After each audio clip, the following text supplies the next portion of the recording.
Senate President of Federal Republic of Nigeria, Senator Bukola Saraki, is being invited by the Nigerian Police Force to report to the Force Intelligence Response Team Office. Nigerian Police Force parades 15 suspects linked to vicious bank robbery and killings in Offa, Kwara State.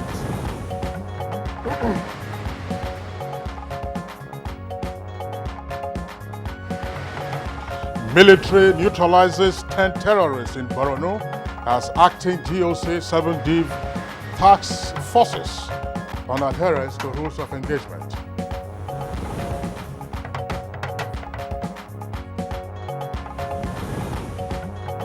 Delegates to the 61st meeting of the United Nations World Tourism Organization Commission for Africa Conference in Abuja assured of security and hospitality.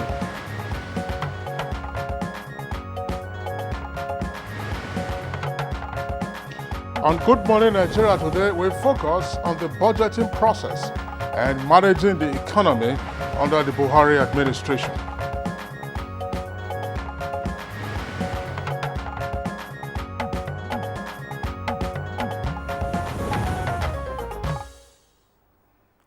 Since 2015, the Buhari administration has been working towards fulfilling its campaign promises, particularly on that which relates to reviving the economy and putting it on the path of growth.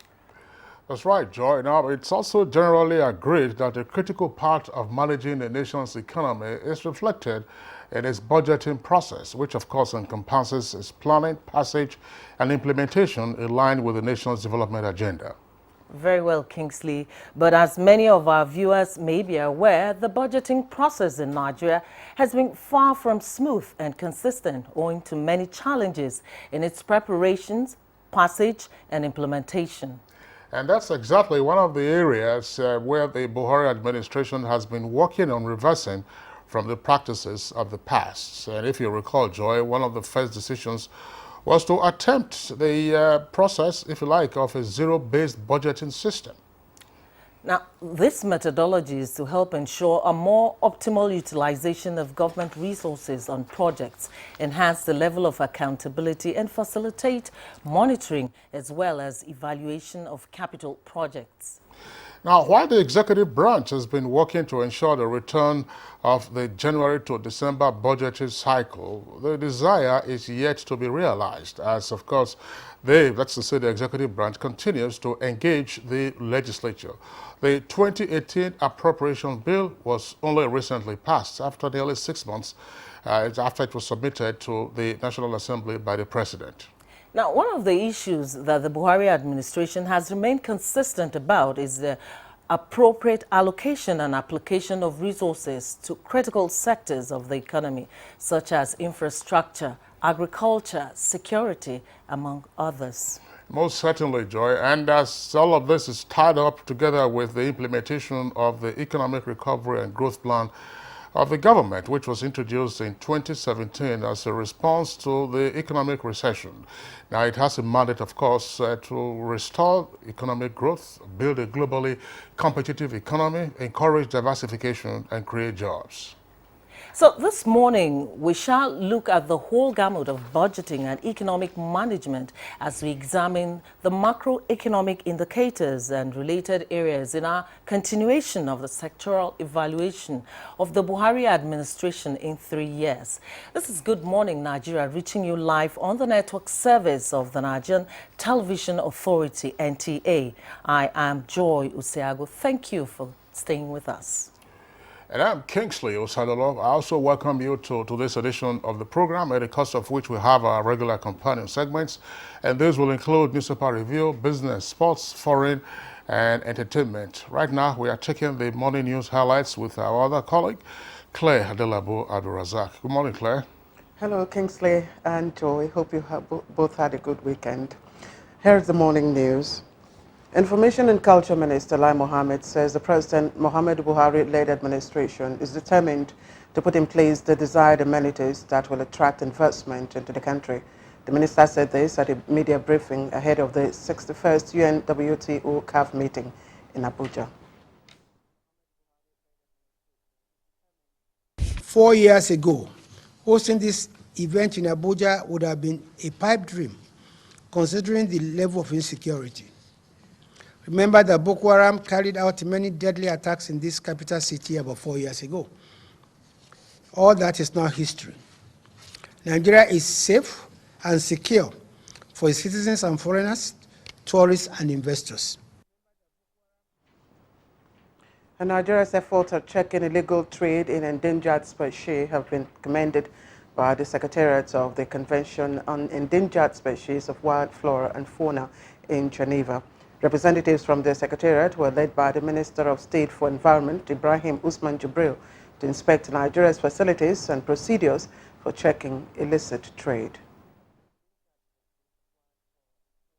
There is a need for collaboration globally. So we came around to show them that we have nothing to hide, to show them that we're adopting best practices, to show them that our custom men are equal to the task. I observe a lot of commitment, a lot of capacity. They need to enhance cooperation. And the Nigeria Police Force has paraded 15 suspects linked to the bank robbery and gruesome killings in Offa, Kwara State. Force Public Relations Officer, Assistant Commissioner of Police, Jimo Moshood, says 5 of the suspects made confessional statements indicting the Senate President, Bukola Saraki.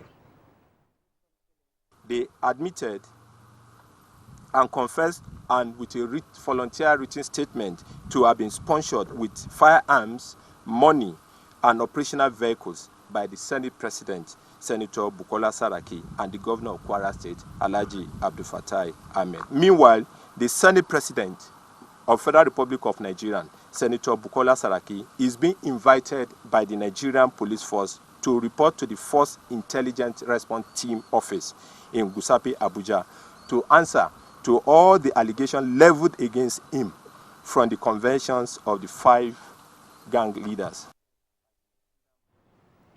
In the meantime, troops of 153 Task Force Battalion and the Cameroonian Defense Forces deployed in Operation Lafia Dole have killed 10 Boko Haram terrorists at Ngala local government area of Borno State. Now, the troops encountered insurgents while on a clearance patrol along Ngel Konga area and were overpowered by the troops in a fierce shootout, killing 10 of the insurgents and recovered 2 AK-47 rifles from them.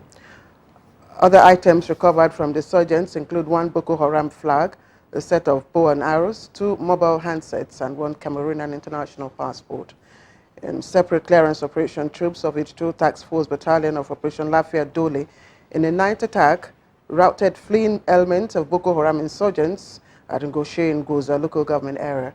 Deputy Director Public Relations Theater Command Operation Lafia Dole, Colonel Onyema Nwachukwu, in a statement, said in another encounter, troops of 27th Task Force Battalion of Operation Lafia Dole successfully conducted a raid operation in Yorodin Forest in Gidam local government area of Yobe, where the troops recovered over 2 million naira among other recoveries. And wife of the President, Aisha Muhammad Buhari, has a piece of advice for women politicians aspiring for positions. State House correspondent Gideon Ifade reports that this was during breaking of fast with a cross-section of women leaders in Abuja.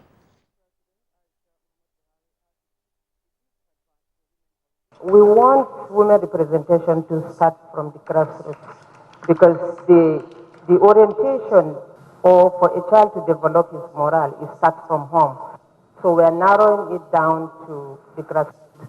So my request is that we do not waste this time. We do not waste these opportunities. And every time we are called upon, let us work for the good of all. If you look at the rate of our children now, how they are involved in this drug habit is on the increase. And it is the work of the women. We have a lot of work to do on our children. And that's the early morning news. There'll be more at 10. In the meantime, don't go away. Kingsley and Joy will be back for Good Morning Nigeria. Unemployment, notably youth unemployment, features strongly in our party's manifesto. We intend to attack the problem promptly through revival of agriculture,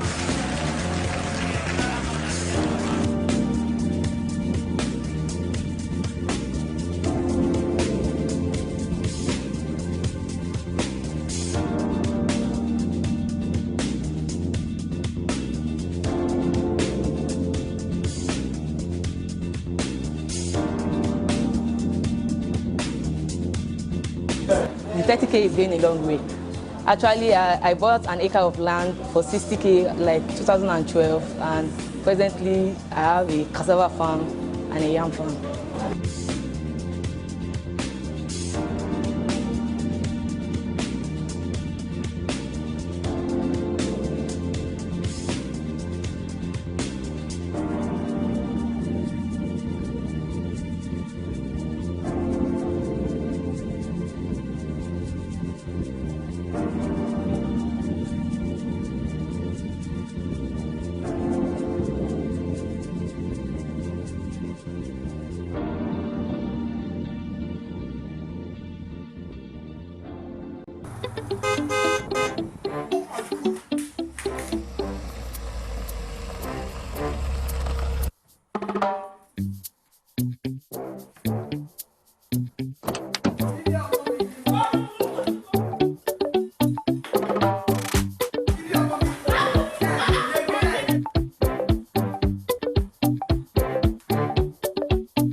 The smartphone network. Reorganized, trained, and fully equipped, we are the new improved Nigeria Police Force. We fight crime. We bust syndicates.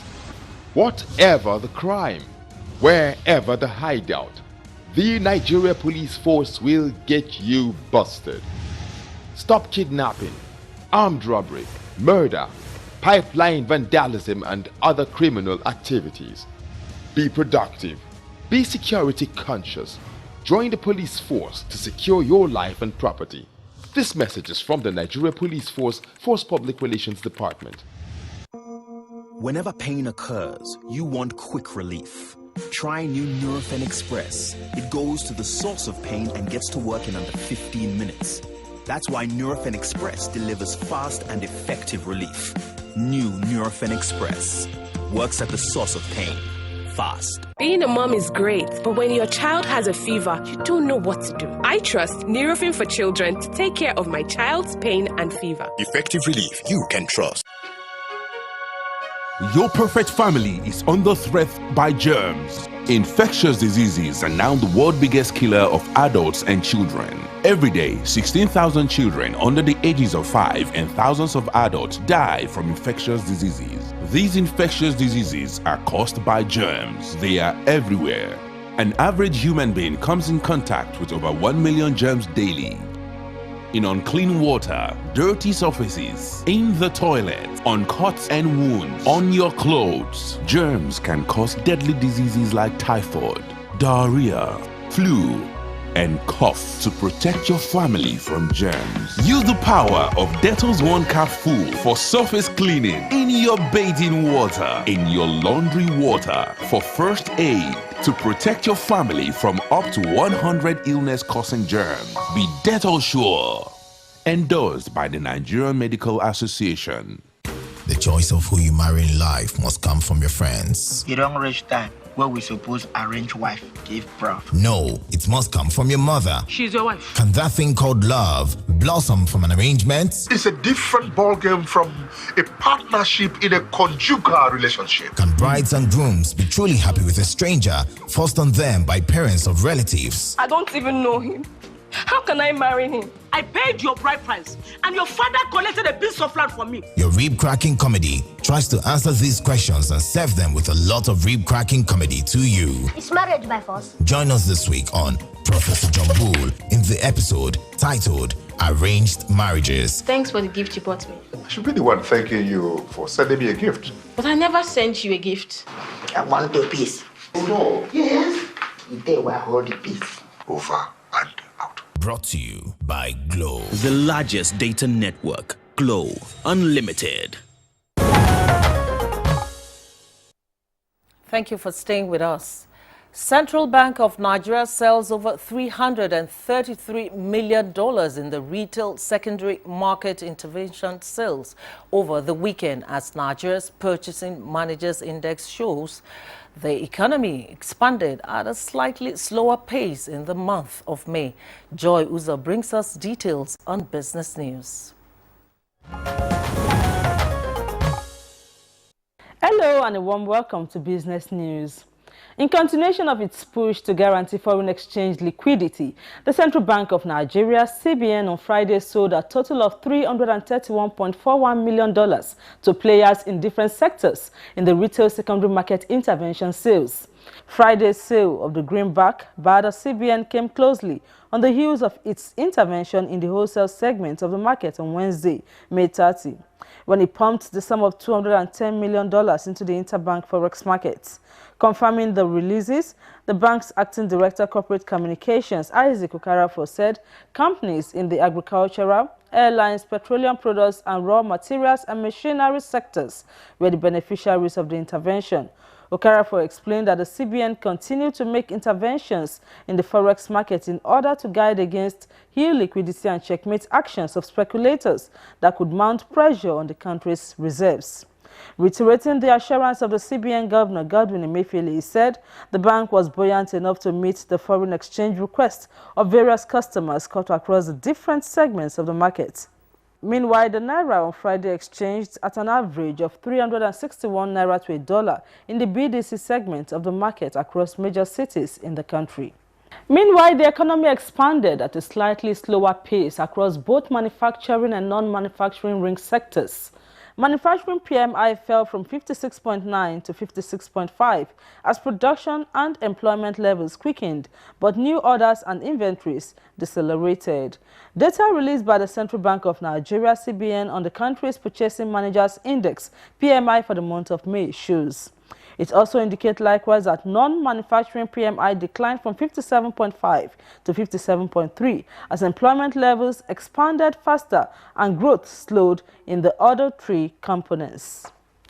And here is a graphic representation of Friday's closing figures from the Nigerian Stock Exchange.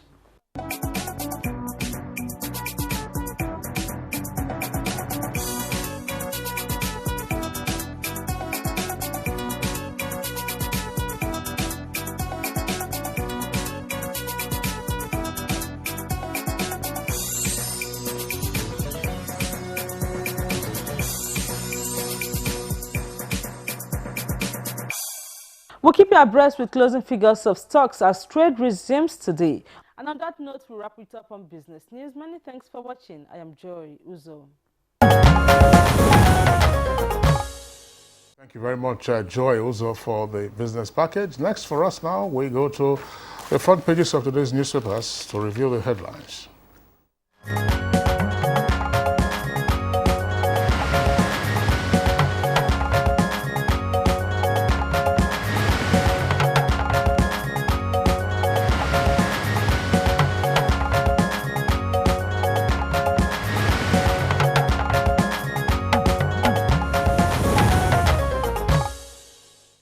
Our newspaper reviewer Bayo Atoebi is in the studio. Good morning, Bayo. Morning, Joy. Good morning, Kingsley. I hope you watched the Super Eagles over the weekend. Good morning, Nigeria. Bayo, yes, of course. These are still friendlies ahead of the World Cup, which is kicking off next week. Yes. And so the final list has been released, 23 of them. We have that list on the front page of the Independent newspaper. You see the goalkeepers, the defenders, the midfielders and the forwards. So we'll see how it goes. They have another friendly match. Yes, on Wednesday. Yes, on Wednesday. Czech Republic. Yeah, that will be in Austria. We wish them well. And we'll see how it goes. Other national teams are also having their friendlies. That's for soccer, of course. The French Open is still on. Yes. This is the second week of it. There is a mouth-watering encounter later today. Maria Sharapova taking on the Queen of the Courts, yes, Serena Williams. All right, now let's back to the more serious stories on the front pages of the papers. The story that is common to all the front pages of the papers. It has a late story, otherwise has to do with Saraki and his allegation against him with regard to the offer robbery that took place in Kwara State. in April. Let's begin with the Daily Independent newspaper. Daily Independent has it with the kicker of a robbery. I'll honor police invitation. That's according to Saraki, with 3 riders as police accuse him and Governor Ahmed of sponsoring robbers. And arrest Kwara Chief of Staff. That's police arrest Kwara Chief of Staff. Governor rejects police indictment, and DSS withdraws operatives from Saraki, Dogara, Ekweremadu, and Lasun. That story is on page 6. And then you can also see the photograph on the front page there, with the photo also insert of some of the alleged participants in the suspects in the Ofa robbery, together with a car that was seized from them. For the Nigerian Tribune, the Ofa robbery is also the lead story, with a kicker of a bank robbery. Police invite Saraki, say suspects indicted him. Chief of Staff to Kwara Governor and others detained. Saraki, I will honor invitation and plot concocted to embarrass me. And Kwara Governor denies involvement. You can see on the front page of the Tribune there that there are 3 other more elaborate riders. These are actually quotes taken from the police, from the Senate President, that's Saraki, as well as the Kwara Governor. And then on the front page of the photo of the paper, there are also 4 photographs, composite photographs of the vehicle seized from one of the suspects, and then some of the suspects, along with the ammunition and weapons seized from them. All right, let's go quickly to the New Telegraph, which is also trending with the same lead story. It comes with a kicker: Kwara killings, bank robbery, Saraki governor gave us firearms, money, vehicles, and that is attributed to the suspects. It comes with 4 riders: Senate President Ahmed, allegations baseless, police summon Saraki, DSS withdraws 11 operatives attached to Senate President, Ahmed's Chief of Staff, personal assistant arrested, revolver pistol, pump action gun recovered from governor's aide. Details of that story can be found on page 2.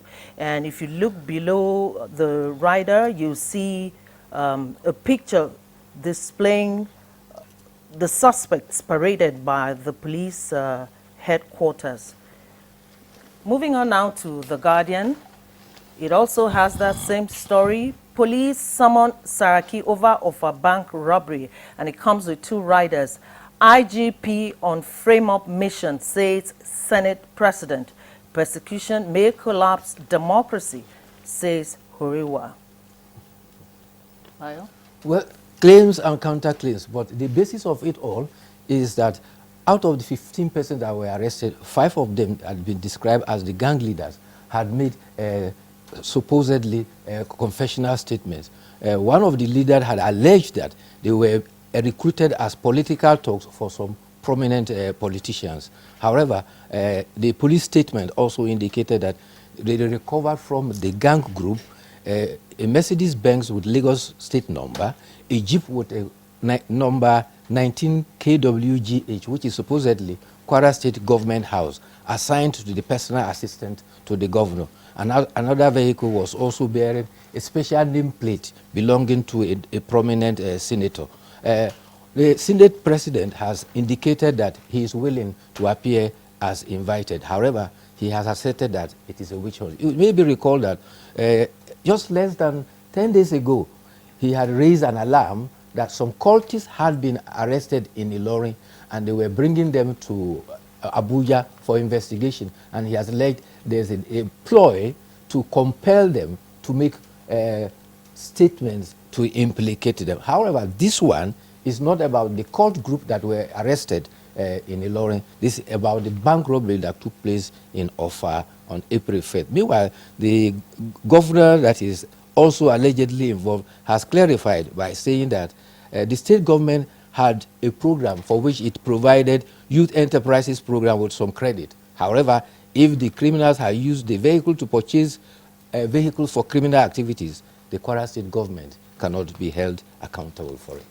So claims and counterclaims. All right, we'll see how that goes. There are still stories on politics as well near disaster, and then, of course, an obituary that we have on the front page of the Nigerian Tribune.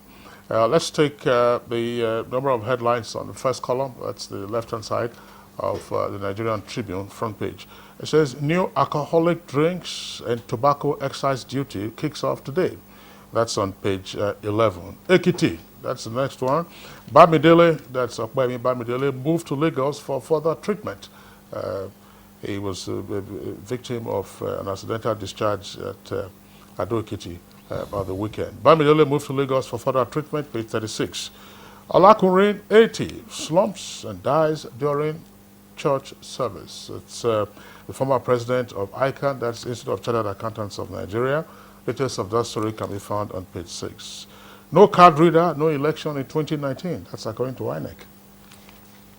And to the New Telegraph, just a little bit above the nameplate is this story, which says, airports concession international airlines to raise fares. And there's a rider there, which says, IATA, that is the International Air Transport Association, charges are higher for privatized airports. And then a little bit below the nameplate, a couple of stories. 2019 will not rely on money to win. PDP replies Buhari. You can see details of that story on page 5. And the next one, new excise duty rates for tobacco, alcohol, beverages take effect. Details on page 4. Fayose, Fayemi, APC trade words over shooting. That story is also on page 4. And eminent jurist Mustafa Akombi dies buried in Ilorin on page 7. And below the picture story is this story. Herdsmen kill 6 children, 19 others in Benue. Kidnap pregnant woman, 6 murdered in cult war, 50 houses razed. Details on page 8. Yes, indeed, our hearts must go out to 2 prominent Nigerians we lost over the weekend. Olakunle, former president of the Chartered Accountants of Nigeria. In fact, she is the first woman chartered accountant of Nigeria. She died at age 80. Also, jurist Justice Muhammad Mustafa Adebayo Akabi died at age 85 on Sunday morning, and he has since been buried. He was buried about 2:30 in Ilorin yesterday.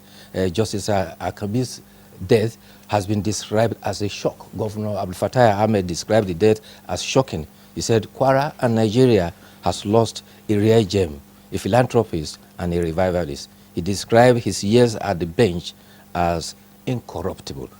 President Muhammadu Buhari has said his greatest asset in life was his enviable integrity and incorruptibility. In a country where corruption is a privilege as well as fashionable, Justice Akabi stood remarkably high above all suspicion. His integrity is unimpeccable. Former President Olusegun Obasanjo, in a simple tribute, said, a paragon of rectitude is gone. That's right. Late Justice Akombi was, at some point in his career, president of the Court of Appeal. Yes. And of course, he was also the chairman of ICPC, that's the Independent Corrupt Practices Commission. Let's return to the Daily Independent, stories on politics there. Daily Independent, above the nameplate, you have the following headlines. Why APC shifted convention to June 23rd. And with the rider, we have to keep our house in order. That's according to Prince Tony Momo. Now, below that is another headline. Imo APC united against Okorocha, says Oyegun. That's on page 7. And below the second lead story, below the photograph on the front page, is also the lead story. The second lead story, it says, herdsmen kill 7 in Benue, abduct pregnant woman, injure 6. 3 soldiers still missing from Logo attacks. And Bayo, maybe there's some response here to the question you asked earlier. Super Eagles not ready for World Cup, and that's according to Raw, who is the coach of the Super Eagles. He said this. Details can be found on page 40 after the friendly against England. You had better be ready. We have less than 12 days to the World Cup. And for more stories from The Guardian, take a look at the picture story there. It shows the Chief Imam of Ilorin, Alhaji Muhammad Bashir, Kwara State Governor Abdul Fattah, and other Muslim faithful observing Janazat prayer for the remains of former President Court of Appeal and pioneer chairman Independent Corrupt Practices and Other Related Offences Commission, late Justice Mustafa Akombi, at his residence in Ilorin yesterday. And beside the picture story are these titles: Buhari, Ahmed, others mourn pioneer ICPC chairman. AMCON plans name and shame for politically exposed debtors. And resident structures in grave danger as tankers, trucks defy Lagos government's military orders to quit bridge. And then, Bayo, let's go quickly to the editorial before you take on some of these stories. It comes from the Punch newspapers, and it is captioned, Corrupt Bench and Lack of Diligent Prosecution. An interim report that the Corruption and Financial Crimes Cases Trial Monitoring Committee submitted to the National Judicial Council last week identified possible causes of delay in the prosecution of corruption cases and recommended measures to expedite trials. A broad spectrum of administrative, prosecutorial, and ethical concerns was scrutinized. In fact, there is enough blame to go around. Yes, sadly, again in Benue, there's still killings going on. In fact, they are in two instances. At one instance, it's alleged that 6 children and 19 persons were killed in Gwande area, I think that is the place. And another one was in Uturupo. This time, it was cult groups that were in rivals. And this killing, for which 6 persons were killed, happened at a place notorious, and it is described as Banana Island. It is known as a hub for drug purchases and drug users. Talking about politics, Bamidele, Honorable Bamidele, who was shot during a rally, has been flown to Lagos. He was initially treated at the Ekiti State University Teaching Hospital. After he stabilized, he was flown to Lagos for that treatment. Talking about the editorial, again, it is centering on corruption, and the editorial is talking about the work of the committee set up by the Chief Justice of Nigeria, the Corruption and Financial Crimes Cases Trial Monitoring Group. They had one acronym, COTRIMCO. And you were referring to the findings of the committee that was submitted to the NJC, and the issues that were pointed out include collusion between prosecution and the defense to delay the course of justice. There's also what was described as determining the already outcome of cases. But indication was given that inadequate funding is one of the challenges of the corrupt agencies, while lack of experienced prosecutors, which eventually lead to bad prosecution or non-diligent prosecution, for which many cases are lost, is one of the factors. So the editorial is recommending that these inadequacies that have been identified should be rectified immediately if the war against corruption is to be won. Thank you very much, Bayo, for Thank joining you too. us this morning. We'll take a short break now. When we return, we'll focus on budget process and economic development under President Muhammad Buhari in the last 3 years. Stay with us. Hate speech is not a joke. It incites genocide and crimes against humanity. Most of Africa's civil wars are caused by hate speech from one tribe against another. We don't want it here. The Nigerian government stands firm against hate speech. Under no conditions whatsoever should we tolerate or excuse or justify hate speech or hateful conduct of any kind, especially where such is illegal. There's no doubt that the resurgent push for separatism, as well as the rising cases of ethnic and religious disharmony, are all traceable to the growing phenomenon of hate speech. One nation bound in freedom, peace and unity.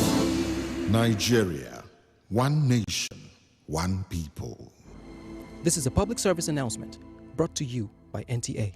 Dettol team is visiting schools to teach children how to protect themselves from diseases. Do you know how we get illnesses like diarrhea, cough, and cold? No! They are spread through germs which are everywhere. You collect germs that cause diseases. You pick up germs from any surface, like when you don't wash your hands after going to the toilet, while playing. And then you can get sick because of germs. That's why you need to fight germs to stay healthy by washing your hands and taking your bath with Dettol from up to 100 illness-causing germs. Wash, wash, wash your hands. What you have to do is bath, bath, bath yourself. Dettol soap every day. Wash, wash, wash your hands. Helen! Your kitchen gets 10 out of 10. Thank you. This also gets a 10. Should we see the toilet now? Sure. This gets just 1. It is clean. But not perfect 10. Better than my detergent and bleach? Impossible. Challenge? Try the new Apic 10X. Compared to bleach and detergent, Apic sticker formulation removes yellow stains times better, giving you a sparkling clean toilet. Wow. Now you also take that Apic 10X challenge. Also available in 200 ml pack. Ladies and gentlemen, please welcome the daring and invincible Louis the Mosquito. Responsible for 200 malaria cases all on its own. Is there anything that can kill Louis? Morphine! Presenting Mortine Power Guard. Its powerful formula kills malaria mosquitoes fast. So, get Mortine Power Guard. Sore throats, it's often caused by bacteria and viruses. Feels like they're having a party. You need Strepsils. It soothes the pain, plus it fights the germs with 2 germ-killing actives. Double power in 1 lozenge. Bye-bye sore throat. Take Strepsils. The NTA Television College Jos admission forms for diploma program in film and television production, television engineering technology, broadcast journalism, and degree programs in mass communication, television journalism, and mass communication television production is now on sale. The sale of forms will commence 14th May and run to 13th August 2018 at the cost of £7 only per form, payable through the remitter platform in favor of NTA Television College Jos. Forms can be obtained from all marketing offices in NTA State Capital Stations, zonal centers, Training Directorate of the NTA Headquarters Abuja, and the Office of the Academic Secretary of the NTA Television College. Applicants are required to possess 5 credits in GCE, SSCE in relevant areas of study, including English and Mathematics, in not more than 2 sittings. All completed forms attached with photocopies of credentials must be submitted on or before the 13th of August 2018 to the stations where the forms were obtained. For further inquiries, please contact the Office of the Academic Secretary on these numbers. Announcer, Registrar.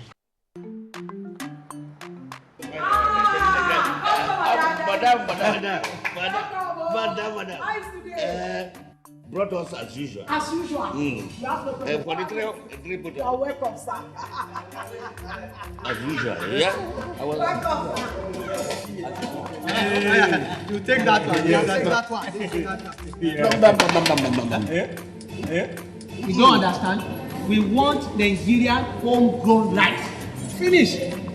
You don't have? You don't have? Join the rice revolution today. No other rice that tastes like Nigerian rice. Are you sorry? That's the Nigerian rice we are talking about. Chocolate made in Nigerian rice. Healthy food.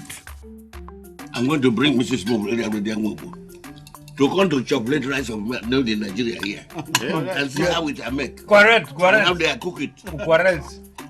Homegrown rice are good for your health. It boosts our economy and give employment to our people. This message is brought to you by the Federal Ministry of Information and Culture. All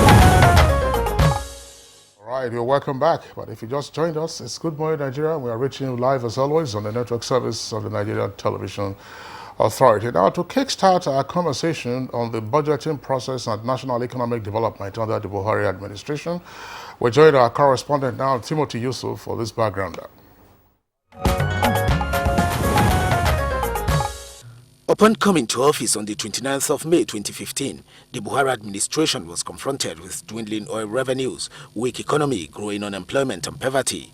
In addition, The nation's budget continued to grow along the lines of recurrent expenditure, with little channeled towards capital projects that is necessary for stimulating production. This meant that things had to be done differently in line with the change mantra of the administration. To this end, budget planning under the Buhari administration adopted a new approach called zero budgeting, which targets priority spending and ensuring greater transparency. Early sending of the budget to the National Assembly was intended to ensure speedy passage, which will restore the January to December budget cycle. The government also commenced a total implementation of the Treasury Single Account TSA, helping to avoid the under-declaration of revenues by ministries, departments and agencies of the federal government, and removing a very large window that hitherto created opportunity for corruption. To address the economic recession that hit the economy in 2016, the Buhari administration came up with the Economic Recovery and Growth Plan, ERGP, which sought to create a template for exiting the recession and also restoring the economy to the path of growth. The government also came up with plans aimed at diversifying the economy by developing key sectors and improving the nation's infrastructure necessary for industrialization and job creation. Macroeconomic policies were also introduced to improve the business environment and attract both foreign and domestic investments. Although the economy is not where it ought to be, the Buhari administration has moved it much more far away from where it was when it came into power, and today, experts believe that the foundation for growth has been laid. What is the state of the Nigerian budgeting process, and how has that impacted on the management of the economy? This and more is what Gets on Good Morning Nigeria are set to discuss. Right here with us in the Abuja studios, we would like to welcome Hajia Zainab Ahmed. She's the Minister of State, Budget and National Planning.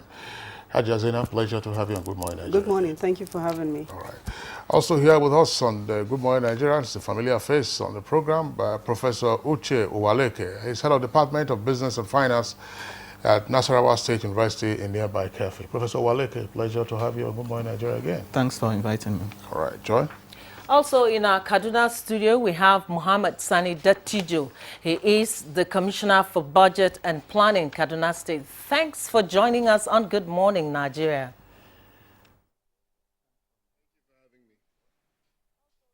And from our Just studio, we are being joined by Dr. Isa Abdullahi. He is a lecturer in the Department of Economics, Federal University of Kashere. Good to have you join us on the program.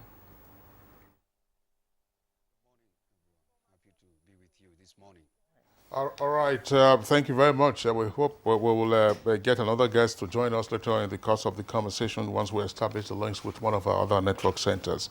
Let's begin with the Honorable Minister of State for Budget and National Planning. Tell us something about what the budgeting process has been under the Buhari administration since 2015. What has been the process? Earlier we heard about the likely introduction of the zero budgeting system, but later on it seemed to have been dropped. What exactly is the budgeting process, and why are we not seeing a recourse to the January to December budgetary cycle? Well, the mandate we had as the Ministry of Budget and National Planning was to link our national plans with budgets. So before we start the budget, we look at sectoral plans by sector, major sector ministries. We prepare a medium-term expenditure framework using those sectoral plans. That framework forms the basis for the budget.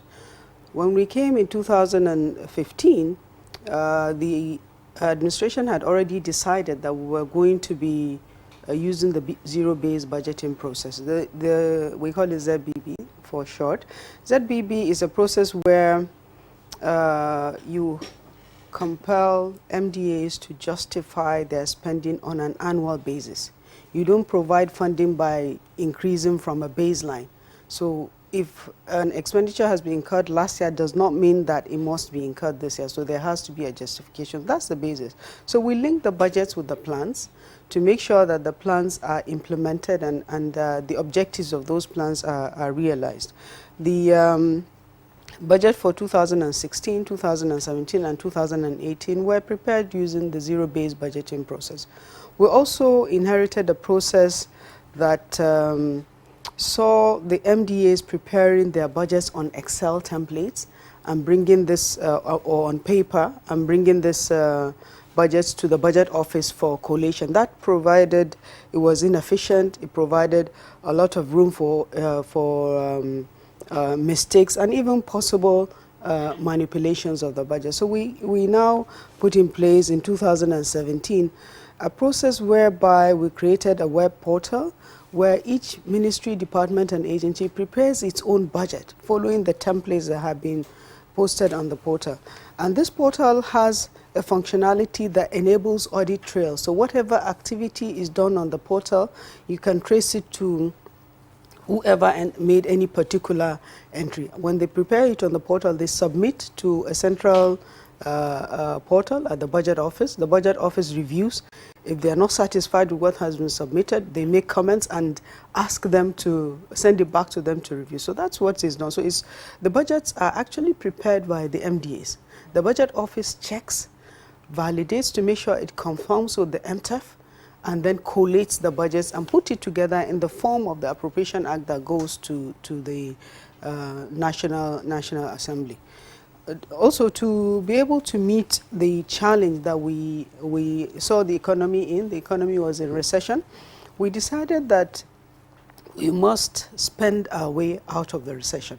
And we therefore adopted an expansionary stance, increased significantly the size of the budget from 5 trillion in 2015 to 6 trillion in 2016, and then to 7 trillion in 2018 and 8 trillion in 2007, and then 8 trillion in 2018. The essence for us was to make sure that government is spending in very critical sectors of the economy. We earmarked 30% of the budget for capital spending. We increased, working together with finance, certain levels of controls to ensure efficiency and fiscal transparency of the spending, to make sure that the spending we're making is actually targeted at sectors that are important and they are actually spent for those purposes. We also had introduced in the budget the social investment program. The ambition for us is to make sure that when we grow the economy, that the growth we attain is a growth that is inclusive, that is taking as many Nigerians as possible along. So this social investment program was designed to ensure that many Nigerians had resources one way or the other in their hands to also contribute to the consumption levels in the economy. Now, given this vibrant approach or methodology, if you like, why are we still having challenges with getting back to the normal process? Well, if you see what we have done as the executive, the 2016 budget was submitted to the National Assembly in December. It was passed late. The 2017 budget was submitted in November. It was passed in May. The 2018 budget was submitted to the Assembly on the 7th of November. And the National Assembly has just passed it, has conveyed it to the executive. Our plan was to restore the budget cycle to the January to December cycle. But the budget process is not ours alone. It is the executive as well as the legislature. So all we're doing, and we continue to do, is to make sure we meet the timely submission of the MTEF and the budgets to the National Assembly, and hoping that the National Assembly will on its own meet up its responsibility by making sure that budgets are passed timely. Exactly how is the zero budget approach working, zero budgeting approach working, versus the complaints often made by MDAs in the past with regard to the so-called envelope system by which MDAs were given a certain size beyond which they couldn't go, regardless of what their needs were. So how is that? How do you reconcile? Is that still on?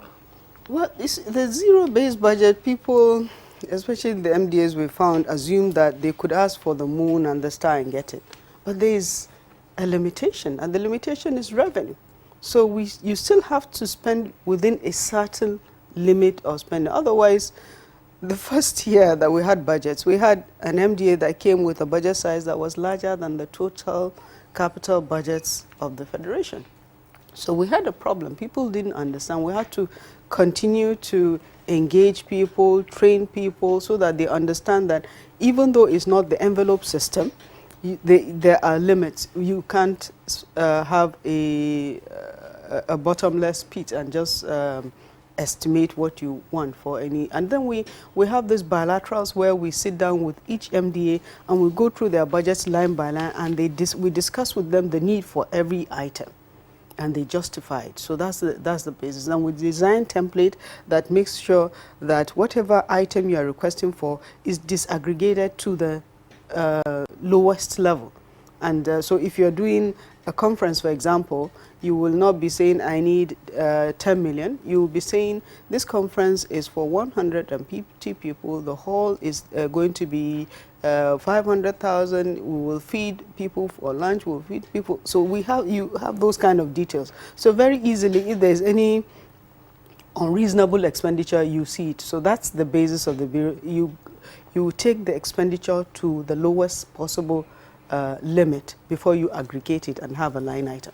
As a principle of budgeting, you said earlier that the national budget, that's to say the federal budget, derives from MTEF and then national plans. But we have had guests on Good Morning Nigeria who have complained that one of the major challenges that the economy faces is the fact that there is no national plan, with the exception, for instance, of the Economic Recovery and Growth Plan. There is no national plan as we had in the past, a 10-year national plan or a 5-year national plan, rather than the 3-year MTEF. So how is this working out in the absence of a national plan?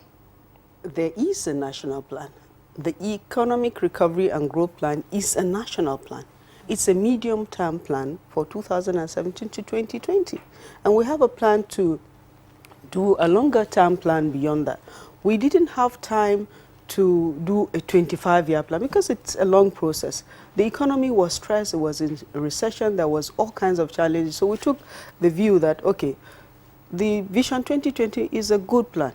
The needs assessment, assessment that was done was also a great plan. So we had a lot of very good plans in the past. So all we did was we sat down, reviewed all those plans, pulled what is critical for us to be able to meet the vision that the president has set and put it together into the ERGP, including not just the Vision 2020, but the sector plan. So there is a power plan, there is a water sector plan, there is agriculture sector plan, there is a mining sector plan, the oil and gas plan. We pulled them all together, pulled out the critical bits from each of those plans and put them together into one document that we are vigorously implementing.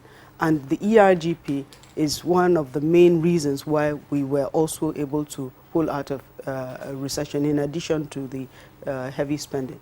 All right, let's talk about the priority of this administration. We know that over the years, the bulk of money is usually channeled towards recurrent expenditure. Has that changed for the Buhari administration in the last 3 years? Oh, I'm afraid not very much. The change we have put in place is to make sure we increase the capital spending to 30% of the budget. I said in 2015 it was just 15%. So, but there are some expenditure that you can't do anything about. The president decided that there was not going to be any retrenchment, which means you will have to keep the personnel budget as it is, and then of course people are promoted, there are annual increases, and then there are vital positions that must be filled. So the personnel still remains high, and it's as well as pensions, there is nothing you can do about that.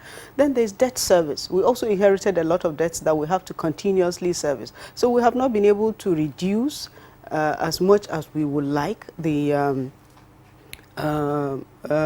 recurrent expenditure. The only areas where we had been able to apply some reduction is in the recurrent expenditure, the operational spending of ministries. And that reduction is not just by trying to reduce the size, it's by trying to attain efficiencies, reducing wastages and leakages. So the budget is still 30% capital and 70% recurrent. Ideally, in an ideal world, you want it to be 60 capital and 40%. For us to develop and bridge the significant underdevelopment and infrastructure deficit we have in this country, we have to grow to the point when capital spending is at least 50% of the national budget. Yeah, the other question to ask, of course, in relation to what you just described, is as follows. When MDAs complain sometimes, it is not just about the size of the budget, it is about the actual releases. What do we know now about the releases to MDAs in the course of the year? The 2017 budget that is just closing out has been able to achieve releases of 1.5 trillion capital, but personnel budget was released 100%. Recurrent expenditure was released up to 60%. Debt service was performed 100%. So yes, we have some challenges. The challenges are centered around revenue.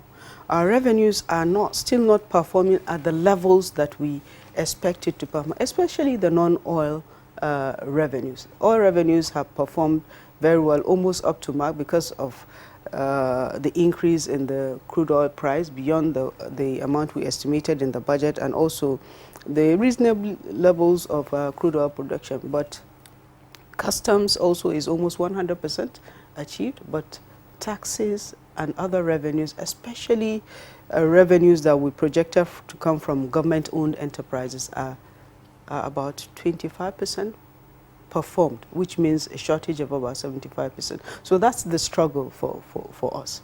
That's with regard to full budget releases. Yes, because you release based on revenues that are generated. When we borrow, we design the budget to finance capital from borrowing. So we borrow from the domestic and global financial markets and fund capital. But recurrent expenditure, personnel expenditure, we have to fund from internally generated revenues. Some concerns have been raised in some quarters, and then of course these concerns have also been countered with regard to the size of the country's existing debt, whether the domestic or the foreign components of our debts. What is the percentage of our debt servicing right now? Well, let me say, first of all, the size of our debt service is still within the 3% of GDP threshold that has been fixed by the Fiscal Responsibility Act. So we don't have a debt problem. What we have is a revenue problem. If our revenue increases, then the debt service ratio to revenue will be very, very reasonable. When you look at the size of the budget, as the revenue is designed, is about 30%, and that's not high by any standard. What we have is a revenue problem. So what we're doing is to look at how best to increase the size of our revenues, because we need to borrow to be able to quickly ramp up the infrastructure that we need in the country.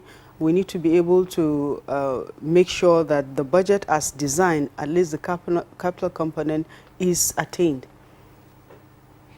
The other leg, of course, you saw earlier, when you heard us earlier, also introduced two other guests joining us from Jos and from Kaduna. The Kaduna guest is, of course, the Commissioner for Budget and Planning for Kaduna State. And part of the reason why we brought them in to be part of this conversation has to do with discussing the synergy between the federal and subnational budgets with regard to attaining whatever plans there are, in particular now the ARGP. Does the federal government, for instance, factor in what the consequences might be, what the knock-on effect might be at the subnational level when it is making its own budgeting, or does the federal budgeting system have any significance, as it were, for the subnationals? It does. The MTEF sets the framework for the budget, but also the MTEF sets some criteria, such as what is the price of the crude oil per barrel and what is the production levels. And you know that oil revenue is shared between the federal government taking 48.5% and the states and the local government taking and then some key institutions that are entitled to oil revenue. So there's a direct link. And then when we were preparing the ERGP, we consulted with the states, we worked together with them. And when we finished the ERGP, we have seen states amending their own state plans to complement the ERGP. So there's a link between our plans to the state plans, but the budgets are different to the extent that the states are independent autonomous units. The link is the revenue that is shared, such as the oil revenue, and also VAT revenue. All right, thank you, Honorable Minister of State. We'll go quickly to our Kaduna Network Center and join Muhammad Sani Datijo, Commissioner for Budget and Planning, Kaduna State. We have been discussing with the Honorable Minister of State about the budgeting process, implementation, planning. We want to come to you in Kaduna to find out, you know, oftentimes when we talk about budgets, people pay more attention to the federal level, yet even at the state level, they spend so much. What is your own experience in Kaduna? Well, thank you very much. I think our experience pretty much dovetails from what the Honorable Minister has outlined. In 2015, we also embarked on a zero-based budgeting process. And I think for the understanding of viewers, it's very critical to understand where we're coming from. Before now, over the last 5 or 10 years before 2015, budgets were more or less done by just taking the last year's budget, adding 10% of it, and then printing out a fresh sheet. Essentially, this was what was happening. And so what we had over the past decade was a number of items that were particularly useless remaining in the state budget or the national budgets for a long period of time. What zero-based budgeting allowed us to do was to clean out the entire budget sheet, to start from a fresh slate and ensure that only things that were required and mattered and were part of the promises or the development plans that have been put out end up in the state budget. So when we started in 2015, our budget in August, to design the 2016 budget, we sat down with all our MDAs to say, look,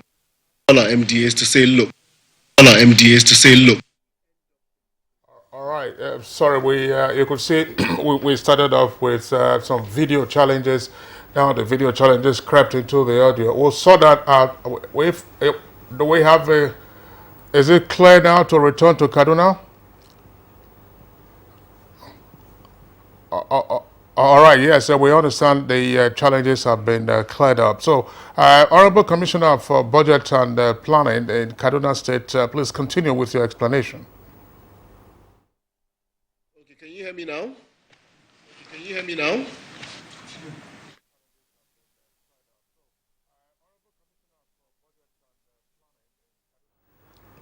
Unfortunately, it's still silent pictures there that we are seeing from Kaduna. Once that is cleared up, we'll return to Kaduna. But let's, Professor Waleke, of course, you listened to the Honorable Minister of State for Budget and National Planning, and the Kaduna State counterpart was just firing up when we lost our connection to him. Let's have your take on all of this. Each time we've had you as a guest on Good Morning Nigeria, when the President has tabled the appropriation bill, when the bill has been passed, and when there are all kinds of issues arising from the implementation of the budget or otherwise. What is your impression with regard first to the process, the consideration, and then implementation? Yeah, thank you, Kinsley. First, we have to recognize that a budget is essentially a financial plan that is prepared prior to an approved period of time. That is very important, prior to an approved period of time. And in it, we identify 4 key stages, particularly for government budgets. We identify the preparation stage, the enactment stage, the execution stage, and the monitoring and evaluation, stage. So these are the 4 stages that make up, government budgets. And once you get it wrong at the first stage, it fits into the second stage and every other stage, stages. So they become affected. So you find out that since it didn't just start with this administration anyway. Since 1999, we're having this challenge of not implementing the budget to a reasonable extent, partly because of the delays we've had in the budget process, particularly at the preparation stage and presentation to the National Assembly. In 2016 budget, just as the minister rightly observed, the budget proposals were not laid before the National Assembly until December 22nd. 2017 budget too was not laid before the National Assembly until sometime in December 2016. And the earliest we've had happens to be that of 2018 budget, which was laid on November 7th. And because of that supposedly late submission, the passage, was also affected. And because of the delay we've had in budget passage, you can see the economy too is being affected. In Q1 of 2018, even though the economy still grew, we are still in the positive territory, 1.95%. It actually dropped, relative to the last quarter of 2017, which was 2.11%.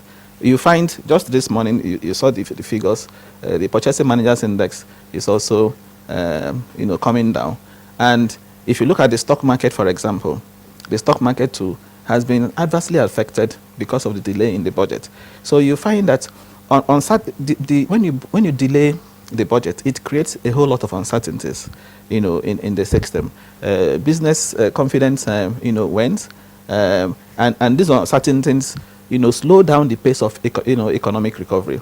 And as I pointed out earlier, it didn't just start, now. It's something that started before now, and that is what you can trace to the fact that there is a problem with even the Constitution.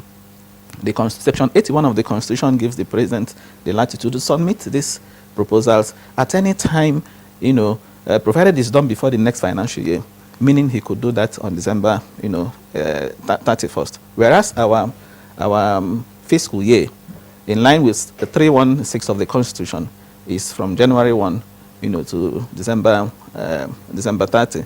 So there is need for, and even the Fiscal Responsibility Act of 2007, didn't help matters in terms of providing timelines. So the problem has to do with getting out clear timelines for these budget stages. That of last year was an improvement over previous years, as we noted earlier, on November 7th. And when the President was doing that on November 7th, he appealed to the National Assembly, to fast track the process of passing the budget. But again, unfortunately, that wasn't to be, because as we speak, the budget is yet to be assented to. And if you look at the budget implementation reports, even produced by the Budget Office, the most current is the third quarter of 2017. It clearly states there that the major challenge the Budget Office had implementing the budget in 2017 was due to the fact that the budget was delayed. The process was delayed. In addition to shortfall in revenue. Okay, so it's important we take care of these budget delays by trying to come up with an organic law, a law that codifies these pieces of legislation we'll find here and there in the Constitution, in the Fiscal Responsibility Act. We need a budget law to be able to drive this process, to be able to return. We cannot return to the January-December calendar year except to have a law that will make it define timelines for these stages to be done. It is also important to know that in all these processes, remember the National Assembly too blamed the Ministry, Department and agencies at one point for non-cooperation, not coming to present defend. Now, do you agree with that? Because most people place the blame on the tables of the MDAs. Yes, you see, it also speaks to the fact that at the preparation stage, we don't try to make it as inclusive as possible.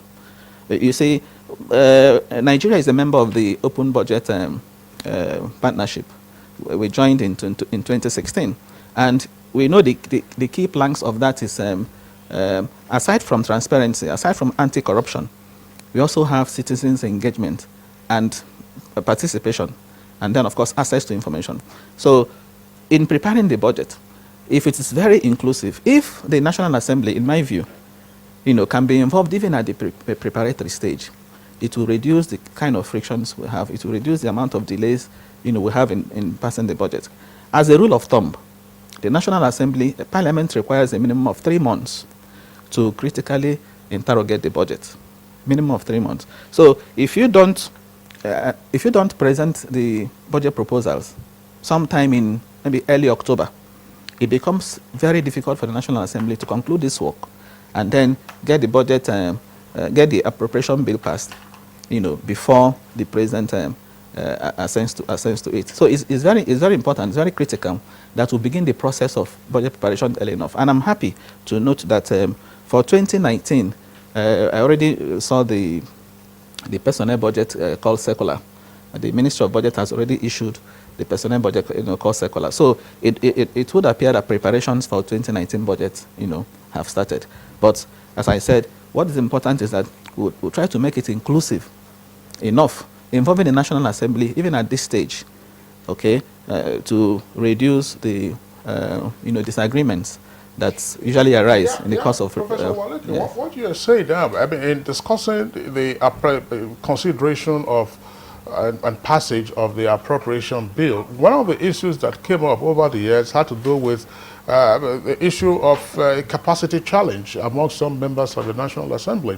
And the National Assembly then created an office, an advisory or consulting office, for budgeting and so on and so forth. That would, of course, assist them in speedier consideration of the matters arising. And the National Assembly itself has also said that with regard to the passage of the 2018 appropriation bill, they had consulted with the executive. Perhaps this was after the fact of the bill being tabled by the executive branch, and then consideration of the comments and defense by the MDAs. But still, the problem remains, one of lingering time lag, in terms of the time the president tables the appropriation and then the bill is considered and then ultimately it's passed. Professor Waleke, we'll pause you in the meantime and then return to our Kaduna Network studios, where we understand, yes, you can see Dati Joe again is back on the screen. You were talking about the experience at the state level, what you have tried to do. But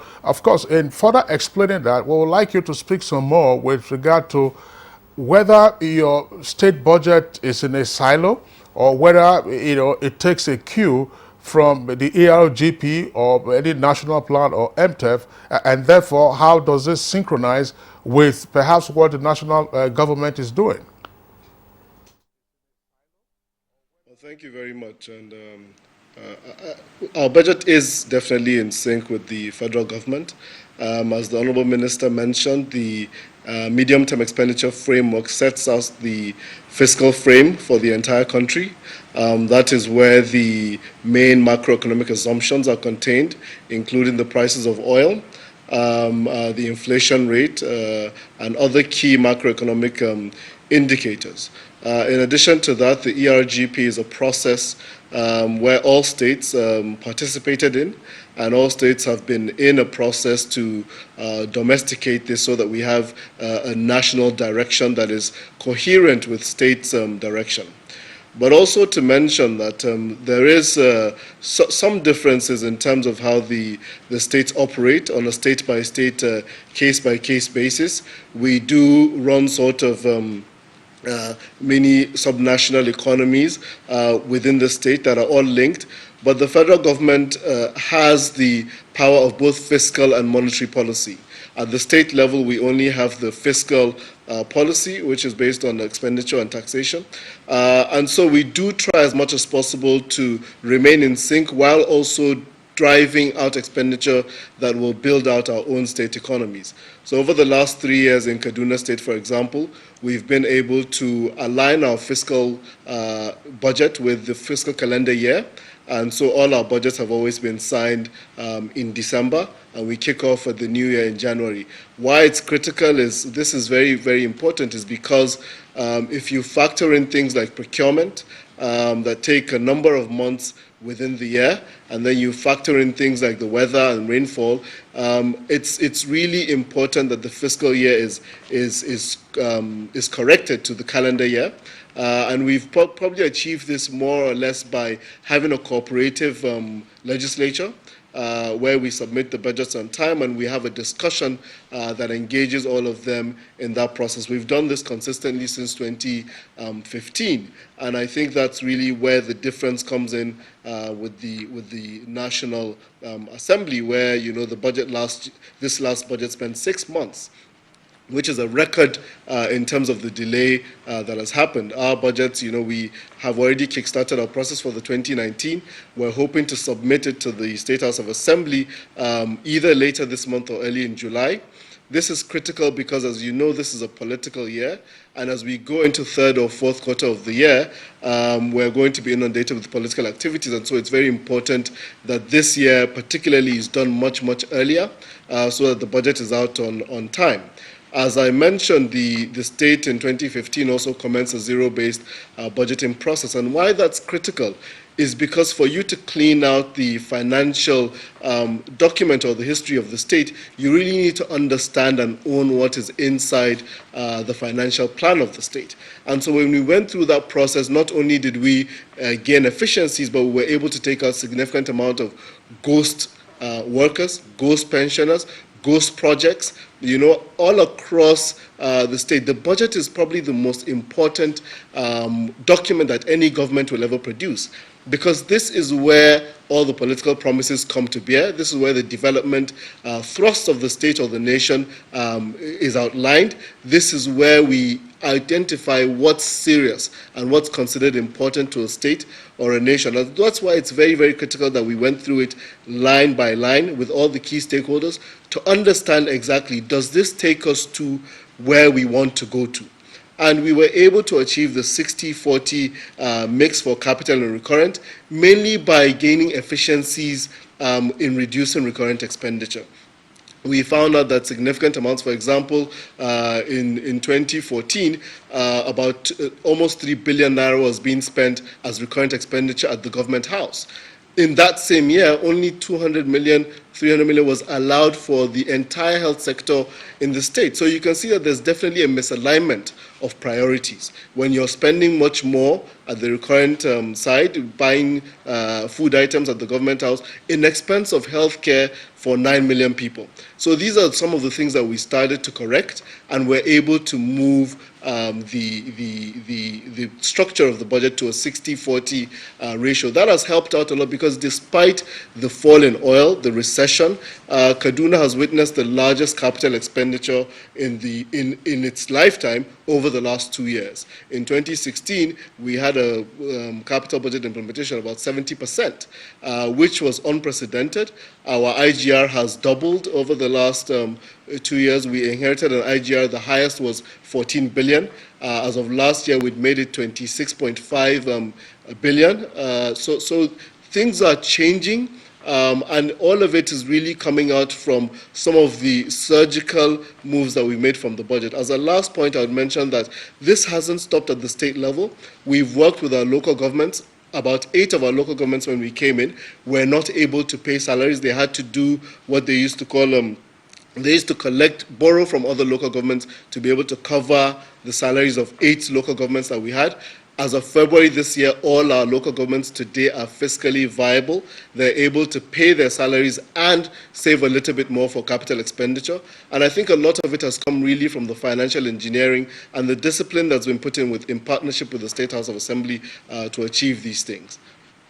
Very much, Commissioner Dettijo. It's good to know that the stakeholders in Kaduna State are involved in the process. Still staying with you, there's this general belief that governors usually have more control in terms of the budgeting process. What is the situation with Kaduna State? Well, I mean, the governor is the leader of the executive branch of government. We do have good partners at the State House of Assembly who we tried to carry along. For example, just a week or 2 ago, we sat down together with the leadership of the House to discuss the MTEF for 2019.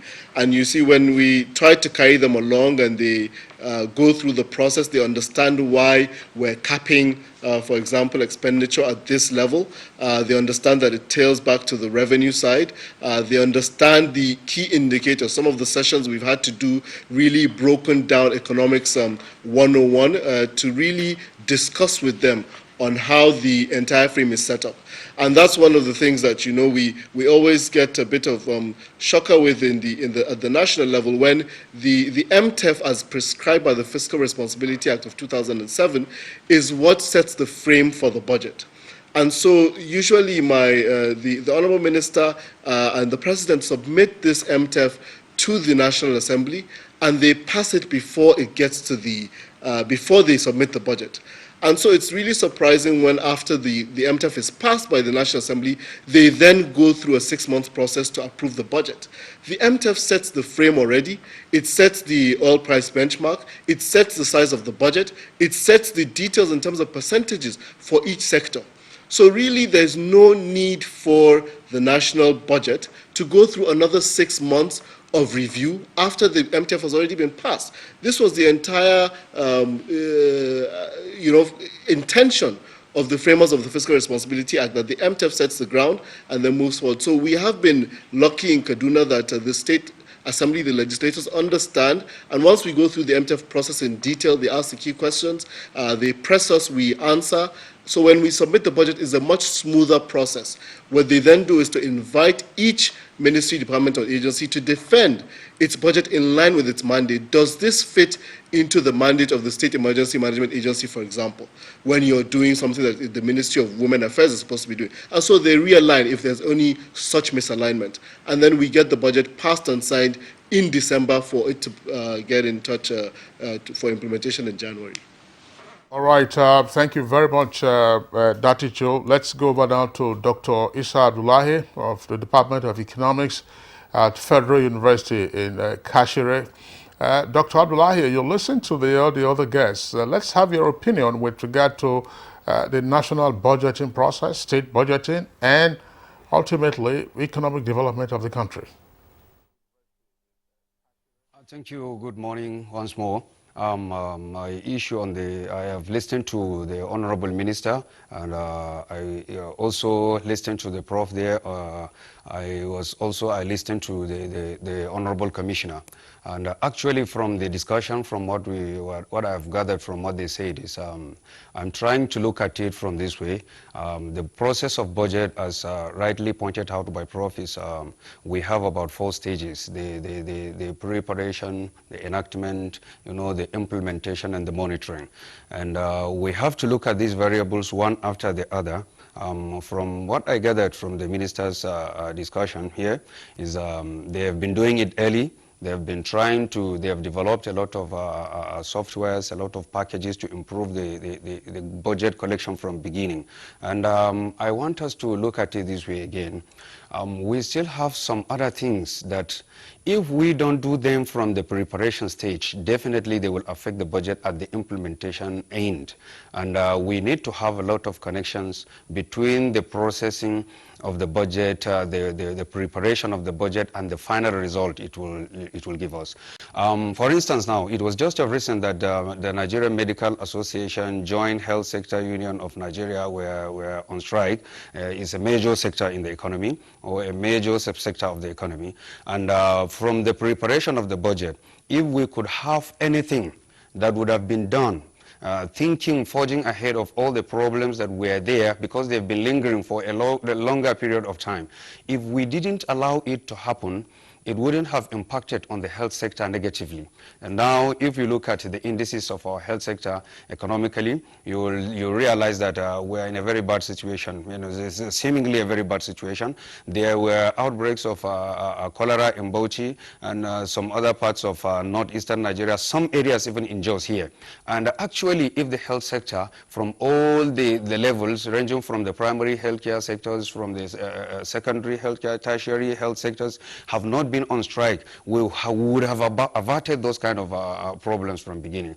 And if you look at the negative multiplier effect it could give to the economy, those people in that sector, if they are not working, the loss of revenue there, and then the problem of multiplier negatively from those people benefiting from those earning income in the health sector, definitely it wouldn't have made that impact. And again, if we look at the enactment, or the process of the appropriation of the budget within the National Assembly. Actually, I listened, there were problems of the timeliness of the budget. There is also the problem of maybe capacity of the members of the National Assembly in terms of how viable they are to assess the economy, analyze the budget very well, and then send it. And then again, I listened to the timeliness again of the submission of the budget. If definitely we could do something urgently as a matter of urgency, the government should do something, because we have been trying to see a situation whereby,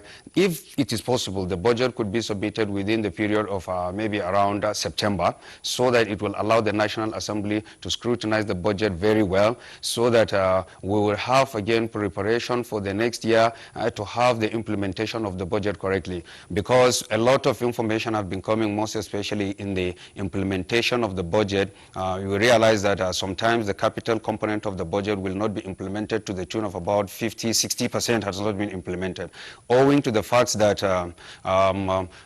one major part of the problem is we have not done the budget earlier. We have not done it earlier, and at the end, again, we don't have enough revenue to fund the budget.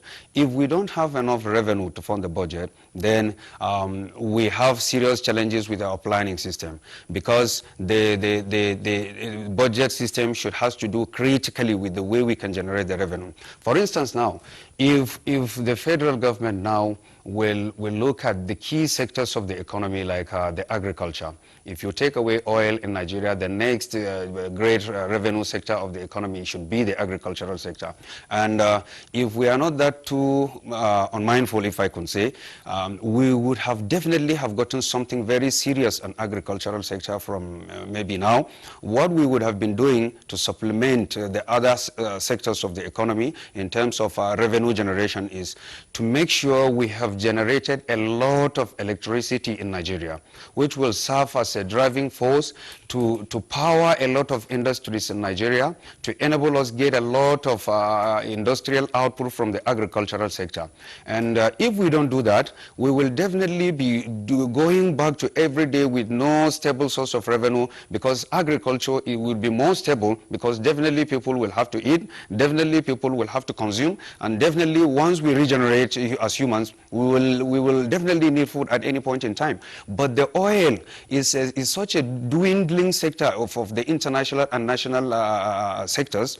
If you don't have the demand for oil, then definitely you have lower prices for oil. If you don't have, again, at the same time, if you don't have, if you have stable supply of oil from those areas that are supplying the oil in Nigeria, in the global market, for instance, now the prices are now shooting up because Iran is in loggerhead with the United States of America. What if there is a smooth relationship between United States of America and Iran? Then there will be free flow of oil from the Gulf, and then the prices will crash down. But if we have a stable agricultural system where we will produce large quantity of food we can consume, in fact, even if it is the Nigerian economy alone, the government will come in seriously and then will pump in a lot of support in terms of bailout for those companies that have fallen, in terms of trying to articulate those our local technicians, local technology experts in Nigeria, to produce local implement for us, so that we can cultivate larger quantity of food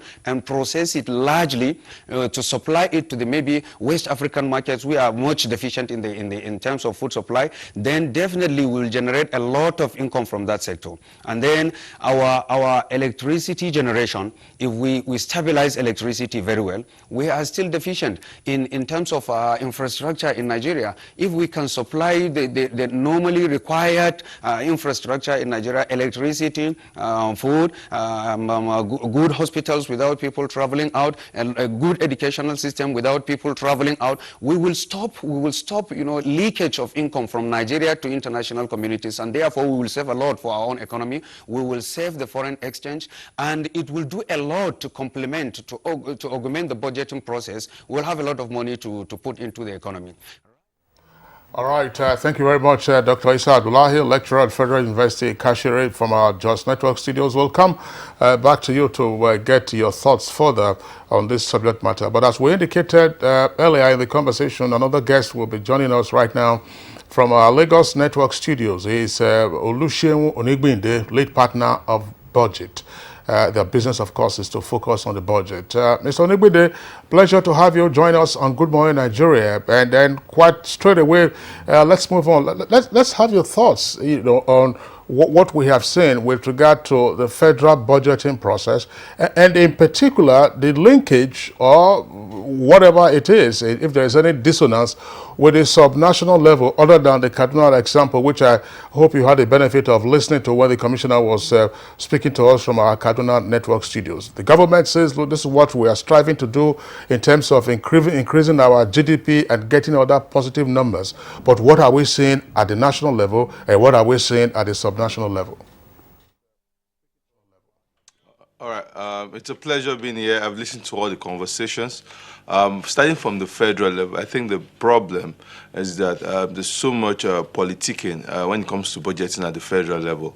The budget was presented on November 7, 2017, as the Honorable Minister said. And we knew that the National Assembly had to raise its voice at the point that some ministers were not coming forward to defend their budget.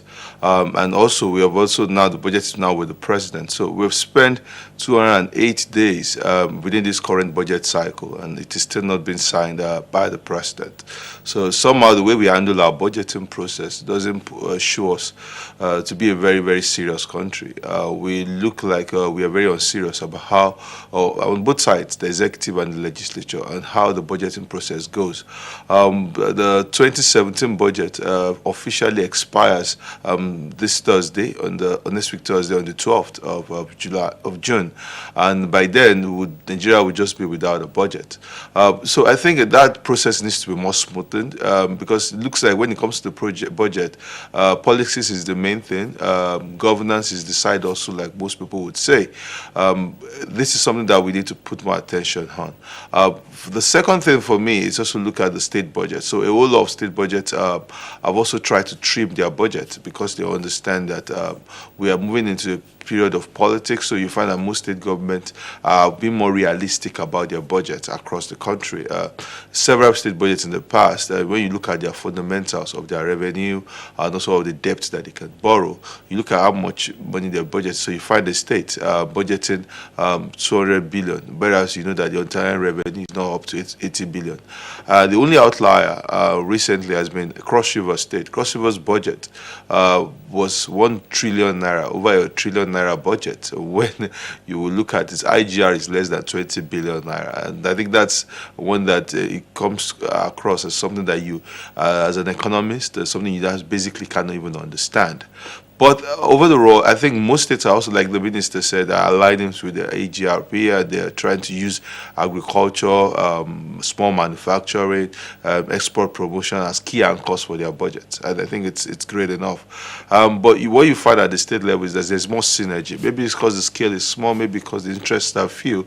But you find that now 70 or 75% of the state governments right now had their budget passed early on, and they are getting in the cycle already, unlike the federal government. That looks like there's always a long lag in this. But what I think for Nigeria, what some things we need to do with our budget is, for the federal budget, there's too huge. There are too many projects in the budget, my own view. There's so many. If you count the capital projects, over 4,000 of them, different ministries have different line items. We need to streamline that. So we need to get federal funding to be much more targeted to few things, and we just do them properly well. I think we have a lot of problems, but I think we're also putting money on so many things that are not necessary. I think that's from my own point. And the second thing has to be about debt. We need to also be much more targeted about what exactly are we borrowing for. So our deficit is rising, our size of our debt is rising, and also it doesn't match the scale of our capital funding. So if we are having a deficit of 2.2 trillion, our capital expenditure still falls around that figure. We need to say, this is what exactly we're borrowing for. This is the economic rationale for what we are borrowing for. That's something that I don't see in the Nigerian budget. It looks like the borrowings are just coming to a single pool, and whoever can take take the money first takes it. The third thing is the budget delay hampers a lot on the capital expenditure. So you can't initiate new projects as long as the budget is delayed. As of now we're talking, the capital is the recurrent side of the budget implementation has started right now. The only part that has not started for 2018 budget is the capital part. And so the federal government also needs to accelerate the way it does its budgeting, because the capital budgeting suffers, considering that we even have an election to do next year, and we know that once you're around October, November, and the primaries kick in, you would definitely not have the budget in the same way you want it to be. You also even don't have the implementation like you want it to be. So it's something that has to happen. Another thing for me is if you look at our budgeting at the federal level, at the ministerial level, it's not aligned to go. So you look at a ministry level like Ministry of Works and Power, Housing, Transportation, or Health, there should be some clear outcomes. If we say health, how many people are we trying to take off for maternal mortality or infant mortality? How is the budget geared towards are we investing in the budget and use the budget as an instrument of taking people out of those spaces? That should be a clear line goal to the budget. It shouldn't just be a long list of potential contracts. It should not just be a contract vending machine. It should constantly come across that there's a statement of purpose at its ministerial level, so that you now have a budget that is driven by a goal, even as the way you have the ARGP is cascaded down to the ministerial level. Then you now have the budget to feed into that. So for me, those are the key things I see. But overall, I think the pace is not right for me. It doesn't look like we're very, very serious. I also just think that state governments are getting much more better. But the problem with state is just transparency. Out of 36 states in Nigeria, you only have 12 states that have made their budgets public. And I think that's a problem. There's no law in the country that compels a state to make its budget public. Few exceptions like Kaduna, because we have a program with Kaduna, we call the Open Kaduna Project, have constantly made their budgets, their audited statements, their budget reports public. Most state governments, you practically don't see their budgets. The only thing you see is just the proposed budget speech, and that's just the end of the whole budgeting process.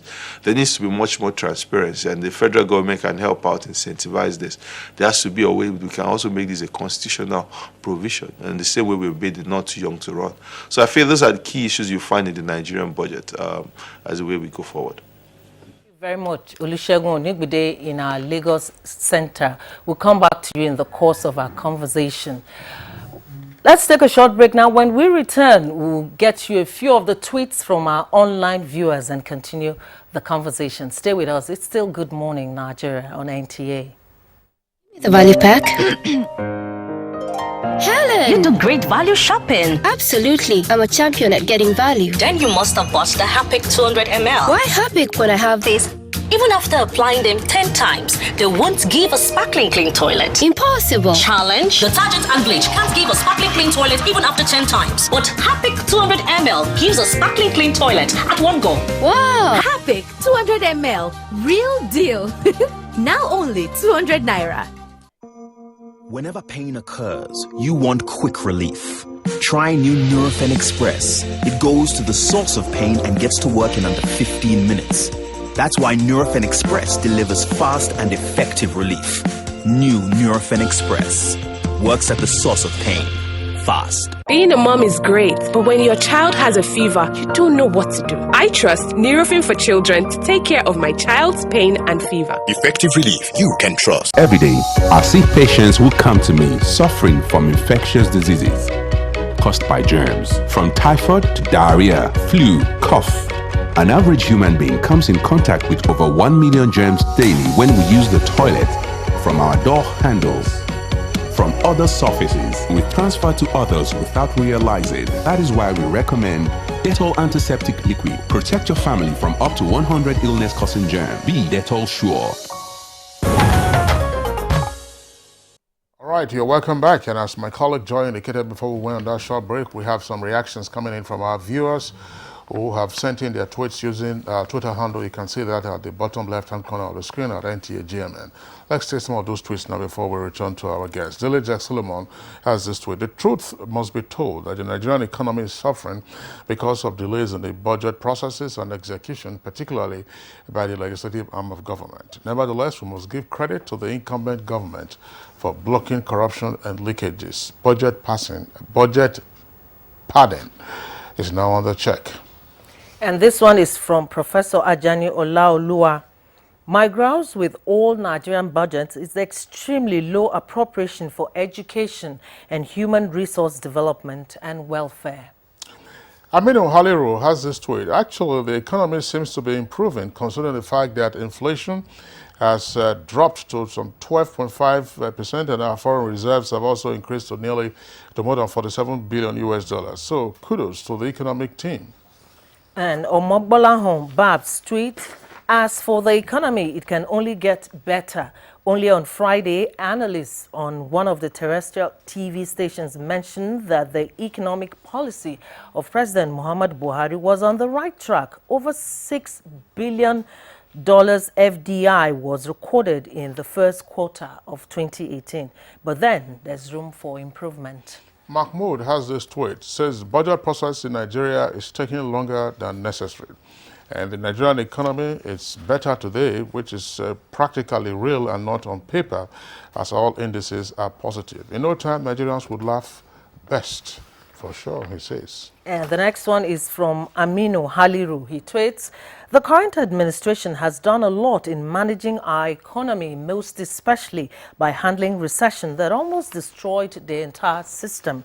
However, a lot needs to be done in the budget process, right from executive to the legislative arm.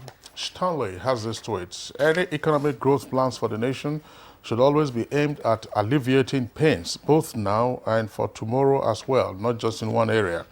Although it may be targeted at the future, but for now, the plight of the ordinary man is that things are very hard. Sani Michael Omakoju tweets, our system of budgeting is too stringent and old-fashioned in nature. Not until we have a system that is devoid of politics, executive and legislative excesses in our budgetary processes, we are still joking with implementation. Ogbona Ukuku tweets, why is it so difficult for the Ministry of Budget and National Planning to collaborate with the National Assembly to prepare the budget in order to reduce the processing time? And this one is from Omogbolahon Babs. He tweets, Barack Obama was quoted to have said strong institutions, not strong men, is key. And I can't agree less with him. If we have in place institutions that make it practically impossible for anyone to pad the budget, we've solved 75% of our problems. Our budgeting process is still cumbersome. The bureaucracy surrounding it, which often causes delays, must be unbundled to ensure an effective and efficient budgetary system. Festus Akimboyewa tweets now is that with allegations of bribery and corruption in the budgetary process, there is need for President Muhammadu Buhari's government to consider urgently the suitability of the process for our current economic environment. Exactly what the proposition is not stated. All right, so let's bring in the Honorable Minister of State for Budget and National Planning again, Hajia Zainab Ahmed. Of course, you've listened to the guests, and indeed you have also heard the tweets. One question I would like you to respond to the tweets and the comments that have been made has to do with the synergy between the executive branch and the legislature, in this case, the National Assembly. Is there any way this process can be speeded up? Because one of the reasons adduced earlier this year for the delay in the passage of the budget was a complaint by the National Assembly that MDAs were not stepping forward to defend their budgets. Well, thank you very much. I've listened to the other participants from Lagos and Kaduna and also the tweets. But there was something someone mentioned that I just wanted to put for the records. The MTEF for for the last MTEF was submitted to the National Assembly in September and passed in December. So it wasn't, somebody said that we submitted the MTEF after the budget. That's not correct.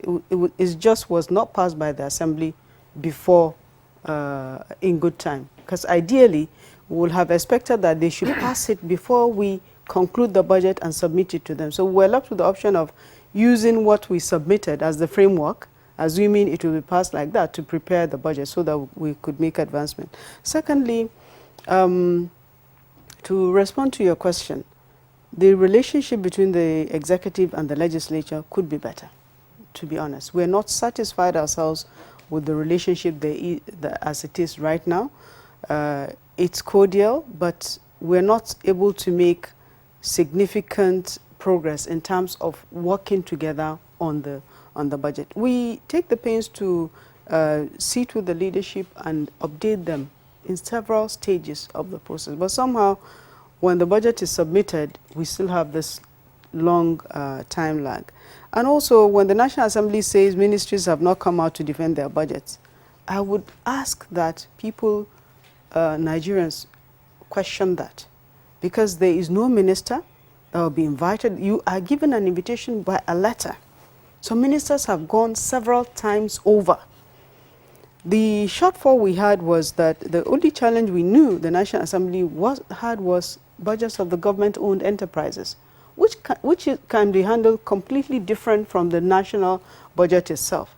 They were not satisfied with some of the presentations or templates that were submitted by some of the enterprises, but that doesn't have anything to do with the national budget. Every minister that was invited went, because if you don't go, they have a right also to summon you, and they never did that. So every MDA that is invited has gone, has met with the Assembly, some ministries several times over.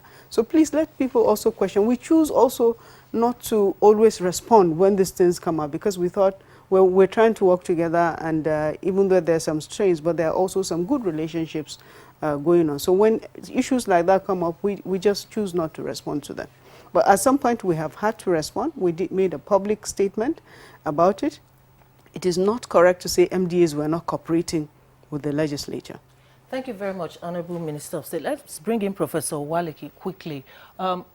You heard everyone. We've all talked about this issue, and it seemed to be the case of having the perfect rapport between all the stakeholders and also building strong institutions.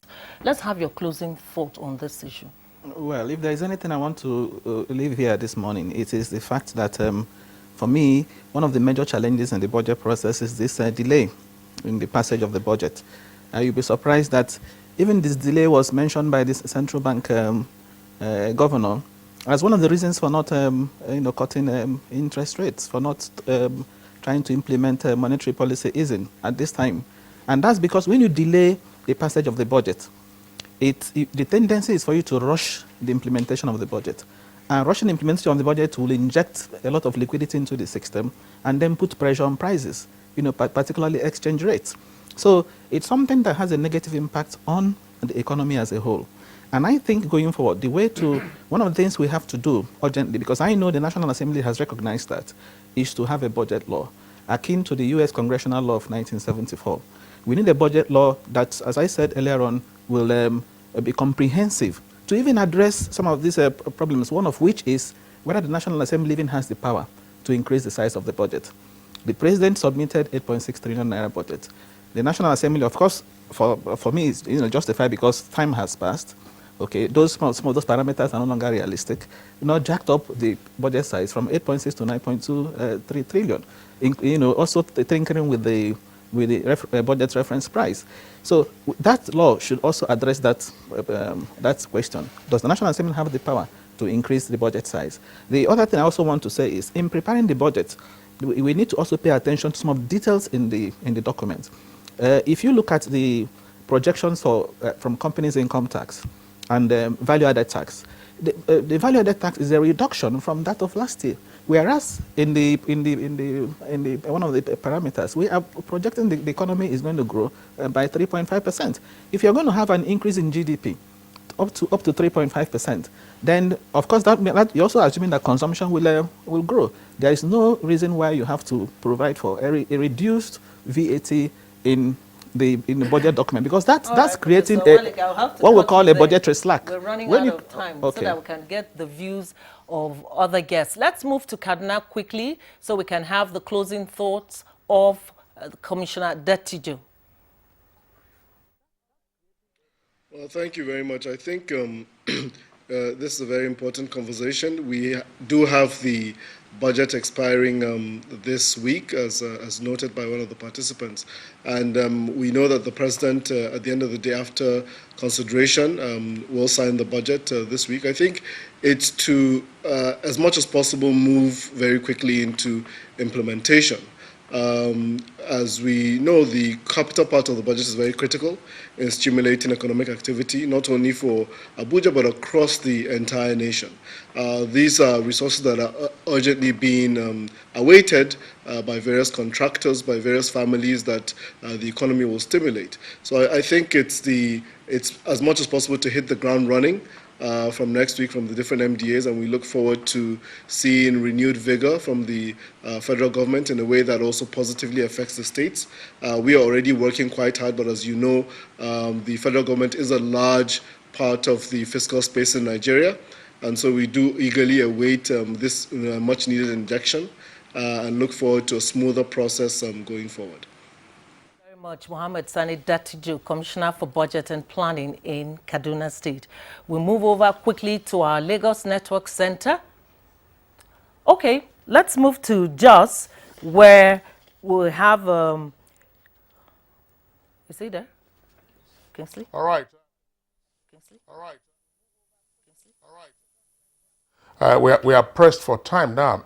In particular, what would you like to see more in terms of alignment of the state budgets and the national budget? I'm asking this question against the background of what you find at the state level. Sometimes the state budgets are passed within just 7 days. In the meantime, the national budget, where you have the major parameters, will still be in the works. Thank you very much. The state governments, actually, they have, in terms of maybe magnitude, the size of their budgets are actually very smaller when you compare it to that of the federal government. And that of the federal has a lot of things on it.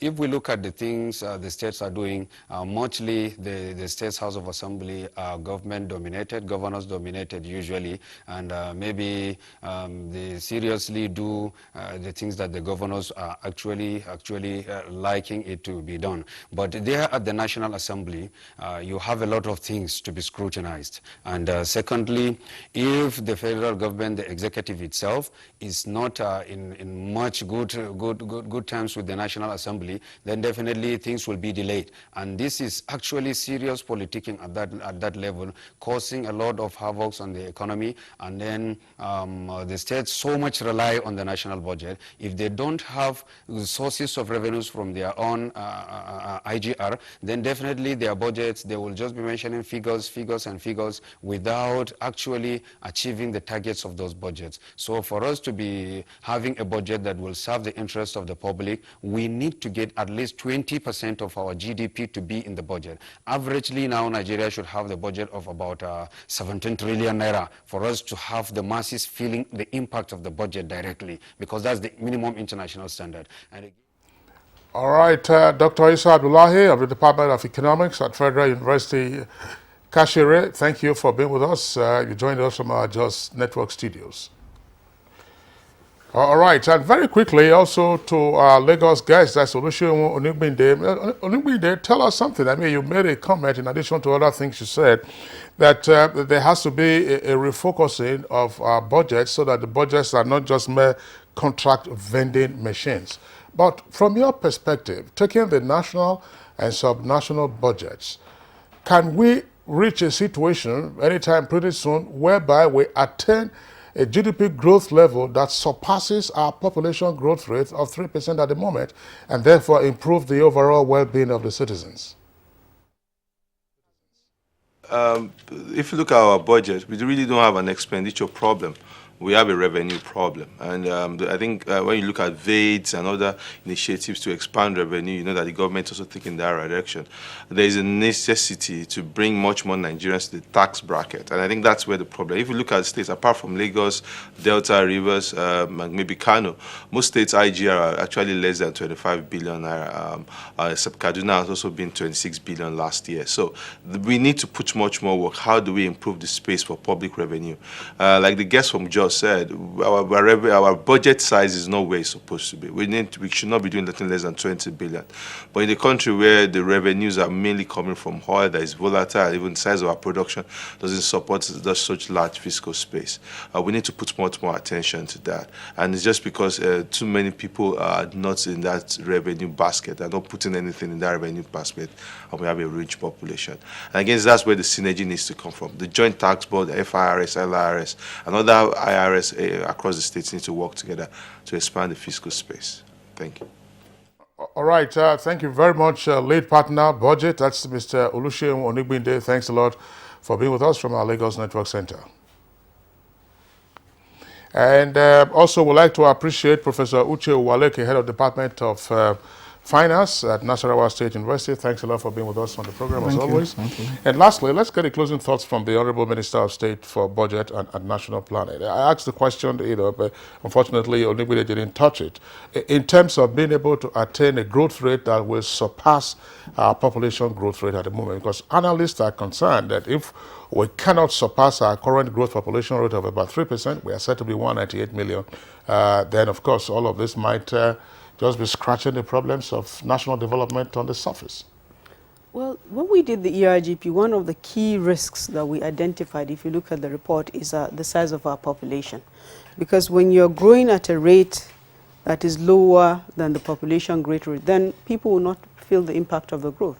That's why the target is to grow to 7% by the year 2020. As a government, we're very conscious of our responsibility to provide an enabling environment for the private sector to contribute more positively to the economy. Because the economy needs to be driven largely by the private sector. Government is supposed to be an enabler at any point in time. So we have our priorities right. We are not where we want to be, but all indications is that we're moving in a positive trajectory. Honorable Minister of State Budget and National Planning, Zainab Ahmed, I want to thank you very much for joining us on the program this morning. Thank you very much for having me. That's Good Morning Nigeria today. See you tomorrow for another edition. Till then, I am Joy Osiago. And I'm Kingsley Osadolo. I join Joy, of course, in thanking you for being with us today. Do enjoy the rest of your day.